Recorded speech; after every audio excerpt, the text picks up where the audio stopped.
देखना, सबसे पहले अपन के अल्फा के बारे में बात करते हैं। के एल एन, के अल्फा में इलेक्ट्रॉन का ट्रांजिशन यहां से के शेल में होगा। ठीक है, तो ये बनेगी अपनी के अल्फा। ठीक है, अगर मैं एनर्जी लिखना चाहता हूं तो क्या अपन बोहर मॉडल से एनर्जी लिख सकते हैं? बोहर मॉडल के अकॉर्डिंग जो एनर्जी होना चाहिए के अल्फा की, वो होना चाहिए 13.6 Z square, 13.6 Z square 1 upon छोटे वाले का स्क्वायर माइनस 1 अपॉन बड़े वाले का स्क्वायर। ठीक है, बोहर मॉडल के अकॉर्डिंग हमारी जो के अल्फा एक्सरे आना चाहिए उसकी एनर्जी इतनी आना चाहिए 13.6 Z square 1/n1 square minus 1/n2 square. और ये एनर्जी आएगी किसमें? इलेक्ट्रॉन वोल्ट में। ठीक है, लेकिन आपको ये समझना है कि जो बोहर्स मॉडल है वो तो सिर्फ सिंगल इलेक्ट्रॉन स्पीशीज के लिए एप्लीकेबल है ना? तो अगर मैं अकॉर्डिंग टू बोहर मॉडल देखूं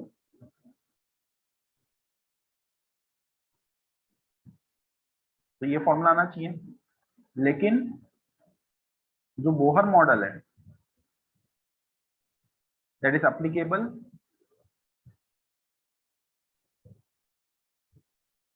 only to single electron species. तो अपन ये वाला फॉर्मूला डायरेक्टली नहीं लगा सकते, ये वाला फॉर्मूला अपन डायरेक्टली नहीं लगा सकते हैं।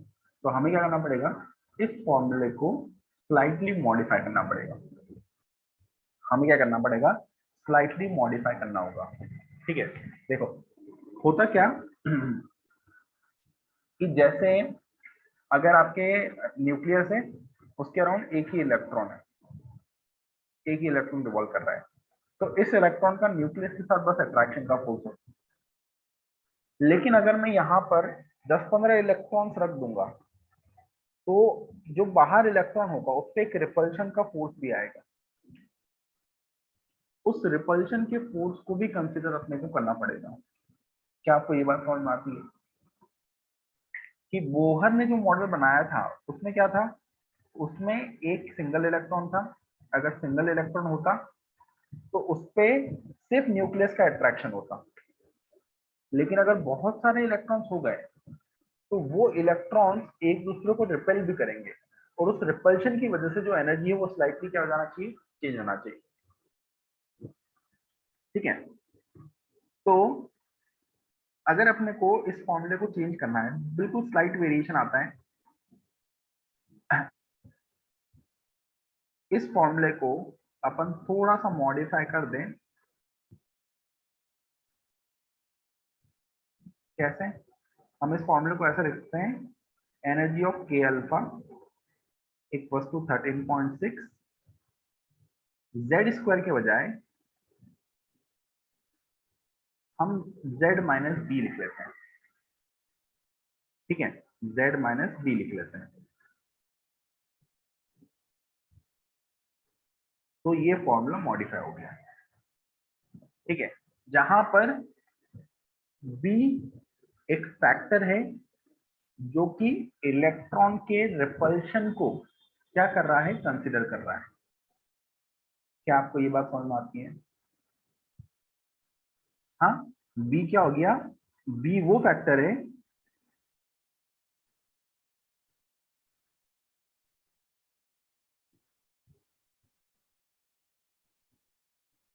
जो इलेक्ट्रॉन के रिपल्शन को एकोमोडेट कर रहा है।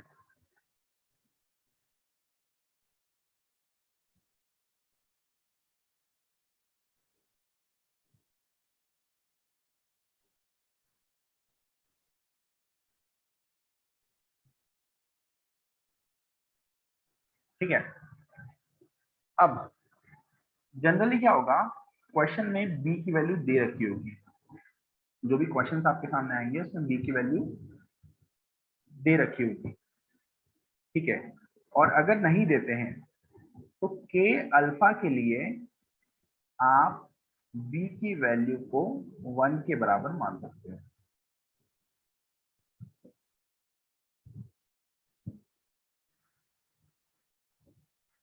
ठीक है।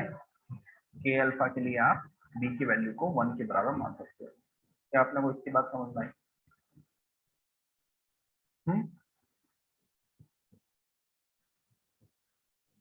ठीक है। अभी मैंने ये फॉर्मूला निकाला था के अल्फा के लिए, ठीक है। अब एक काम करते हैं, थोड़ा सा जनरलाइज फॉर्मूला निकालते हैं, ठीक है। एक जनरलाइज फॉर्मूला निकालते हैं,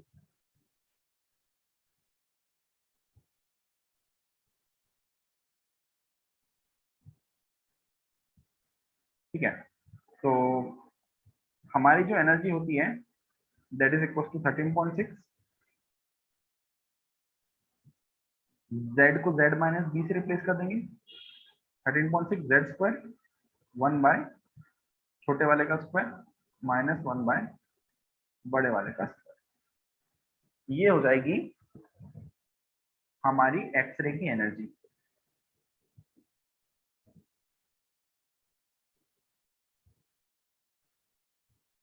ठीक है। पिछले केस में क्या करा था, पिछले केस में अपन के अल्फा की वैल्यू के अल्फा के लिए निकाल रहे थे, तो अपन ने क्या करा था, के अल्फा के लिए निकाल रहे थे तो अपन ने छोटे वाले की वैल्यू 1 ले ली थी और बड़े वाले की वैल्यू n इक्वल टू 2 ले ली थी। लेकिन अगर मैं सारी एक्सरेज के लिए जनरलाइज फॉर्मूला निकालना चाहता हूँ तो मैं n1 और n2 लिखूंगा। एक लोअर एनर्जी लेवल होगा, एक हायर एनर्जी लेवल होगा, हायर से लोअर में ट्रांजिशन हो रहा होगा, ठीक है। अगर किसी भी जनरल एक्सरे के लिए लिखना है तो मुझे n1 और n2 कंसीडर करना होंगे, ठीक है।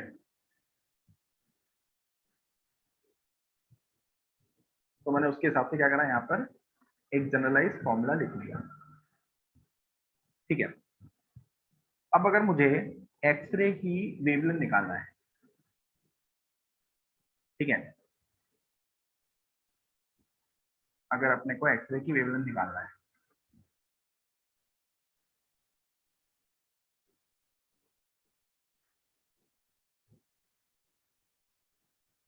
ठीक है।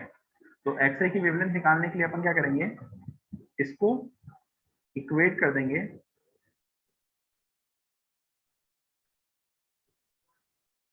एच सी बाय लैम्डा से, ठीक है। तो अपने को कैरेक्टरिस्टिक एक्सरे की वेवलेंथ पता लग जाएगी। क्या आपको ये बात समझ में आती है? जो भी एनर्जी का फोटोन निकलेगा उसको एच सी बाय लैम्डा से इक्वेट कर दो, तो यहाँ से characteristic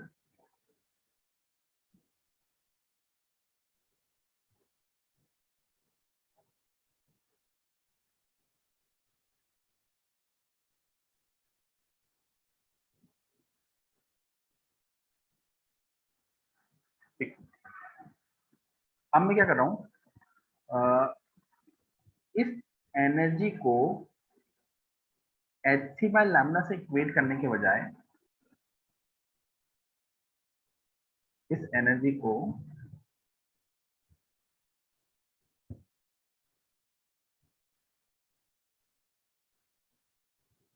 H C by lambda से इक्वेट करने के बजाय इसको एच न्यू से इक्वेट कर रहा हूँ। तो क्या कर रहा हूँ, एच न्यू से इक्वेट कर रहा हूँ।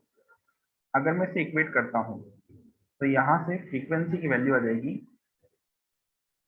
13.6, ठीक है।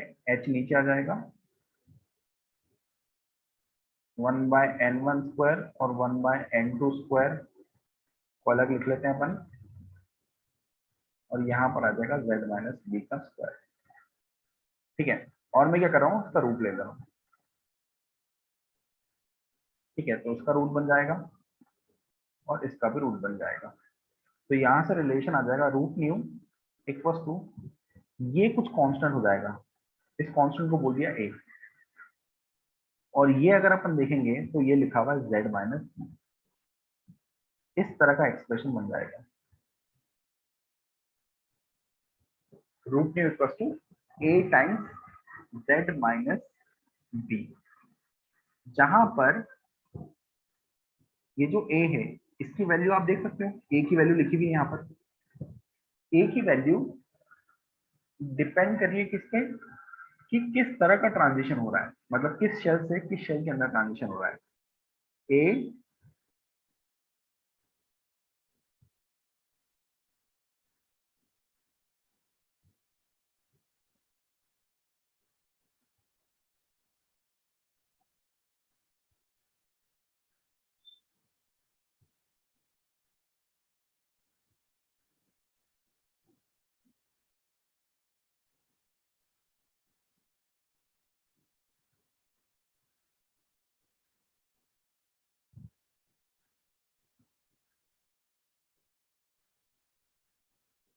ठीक है, ए प्योरली डिपेंड करेगा किस शेल से किस शेल के अंदर क्या हो रहा है, ट्रांजिशन हो रहा है उस चीज पर। ठीक है, और बी जो है, बी इलेक्ट्रॉनिक रिपल्शन को एकोमोडेट कर रहा है। बी जो है वो इलेक्ट्रॉनिक रिपल्शन को कंसिडर करने वाला फैक्टर है, उसकी वैल्यू भी इसी चीज पे डिपेंड करेगी। ठीक है, अभी के लिए इसको लिखो, थोड़ा सा और डिटेल में इसका डिस्कशन करेंगे अभी। ठीक है, पहले इसको छाप लो। कहाँ से छापना है आपको? यहाँ से।